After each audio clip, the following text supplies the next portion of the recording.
लो जी दोस्तों, ए मेरे पीछे एक तुसी घर देख रहे हो 1947 की निशानी। इनू छोटी इट ते वड्डी इट मिक्स करके बनाया गया है। और ये साढ़े एक व्यूअर है ने इंडिया के परस मेहता, उन्होंने बजुर्गों का घर सी, हिंदू फैमिली, अमीर तरीन हिंदू फैमिली सी।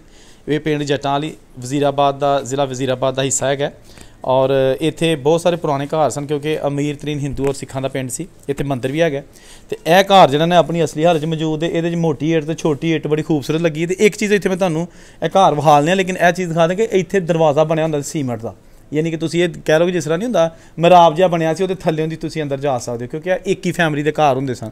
तो चलो हुण तुहानूं दिखालने मजीद कि ये दूसरी साइड कैसी हैगी, ठीक है ना, ताकि तुहानूं पता चले कि जिहड़े उस दौर के घर ने या उस दौर दी निशानियां ने वो कि हुण खत्म होंदियां जा रही ने। लेकिन वो वेखो ए सारा कुछ वेखो जनाब।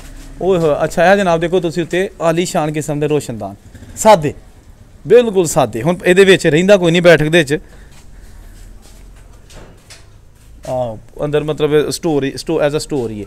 लेकिन यह हुण देखो ना तबूड़ियां भी बेशुमार ने इहदे विच, ते जिहड़ा ना यह दीवारां भी टुटनियां शुरू हो गई ने। बंद कर दो। अच्छा लो जी दोस्तों, यह हुण जिहड़ा नुक्कर है ना, यह आहिस्ता आहिस्ता टुटनी शुरू हो गई है। देखो छोटी इट ते यह नुक्कर नूं इस साइड ते तुसीं आओ ते वड्डी इट, क्या बात। इस तरह का घर का तुसीं वेखिआ। इत्थे भी जनाब एक दरवाज़ा हुंदा सी, डाट है, देखो यह डाट है। यह हुण घर नवां बन गया, लिहाजा यह डाट। अच्छा यह जनाब देखो, वाह क्या खूबसूरत डाट है, गोला बनया है पिलर। देखो जी इट्टां गोल कर करके, क्या बात।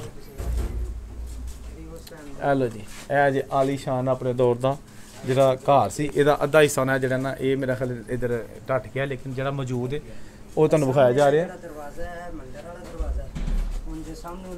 ए जनाब वो पुरानियां गलियां ने, ए देखो ना, ए देखो एक हुण ए तुहानूं घर दिखालने। ओए होए होए होए, वाह जी वाह। लो जी ए दोस्तों बहुत ही वड्डा घर, क्या बात है।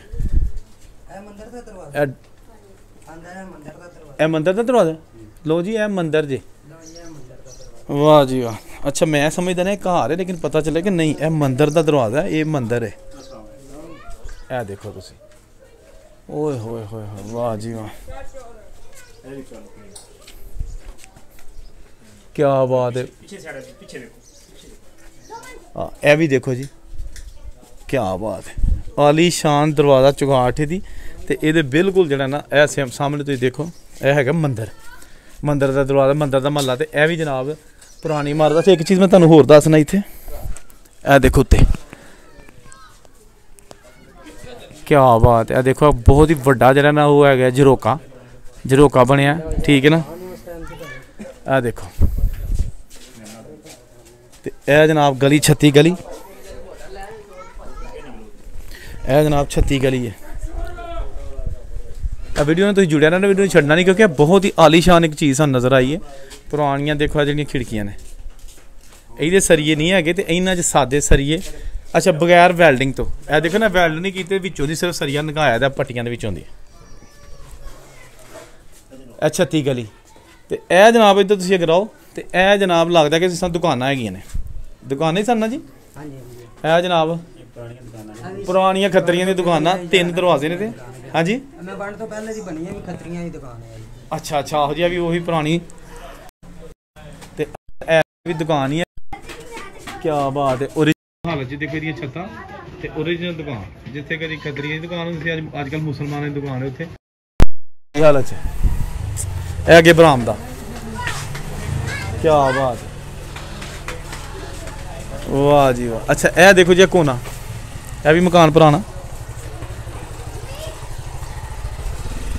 यह देखो यह सारा महला पुरानियां इमारतां दा है, ठीक है ना।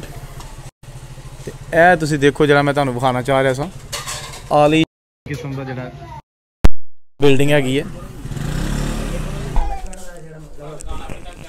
लो जी यह देखो जरा करते तुसीं देखो जिहड़े हैगे ने सपोर्ट जिहड़ी दित्ती है ना थल्ले झरोकियां नूं, यह देखो क्या बात है, वाह जी वाह। दोस्तों यादां रह गई, बजुर्ग टुर गए तो उन्हां दियां निशानियां अज भी मौजूद ने, हाँ वो चंगी हालत ने या भैड़ी हालत।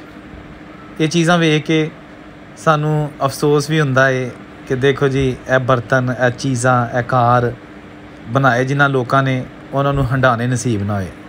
ਸਾਡੀ ਤਾਂ ਦੁਆ ਹੈ ਕਿ ਜਿਹੜਾ ਬਜ਼ੁਰਗ ਉੱਜੜ ਕੇ ਗਿਆ ਸੀ ਜਾਂ ਉੱਜੜ ਕੇ ਪਾਕਿਸਤਾਨ ਆਇਆ ਸੀ, ਅੱਲਾਹ ਤਾਲਾ ਸਭ ਦੇ ਮੁਸ਼ਕਿਲਾਤ ਆਸਾਨ करे और एडा वड्डा सदमा उन्होंने बर्दाश्त करने की तौफीक अता फरमाए। अल्लाह हाफिज़।